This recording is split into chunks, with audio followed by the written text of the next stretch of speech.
नमस्कार प्रेक्षकांनो, लग्नानंतर होईलच प्रेम ह्या मालिकेच्या पुढील प्रोमोमध्ये आपण पाहणार आहोत. पारच्या मित्राने त्याला गिफ्टमध्ये ट्विन्स घड्याळ दिलेले असतात. आता काव्या ते गिफ्ट उघडते आणि तिला आश्चर्य वाटतं. ती म्हणते की हे काय, तुमच्या मित्राने तुम्हाला ट्विन्स वॉच दिलं? Wow, surprise! हे कसं शक्य आहे? हां बरोबर, तुमच्या मित्राला काय माहिती की आपला डिवोर्स होणार आहे? आता असं म्हटल्यावर पारचा एकदम चेहरा पडतो आणि त्याच्या हातात असलेलं घड्याळ खाली पडतं. आता ते घड्याळ पडतानाच फुटतं, त्याच्या काचासुद्धा खाली पडून जातात.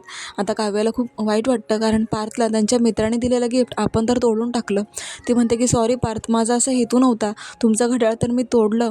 पण त्यावर पार्थ हसतच तिला उत्तर देतो की काव्या, इट्स ओके, इतकं पॅनिक होण्यासारखं काय आहे?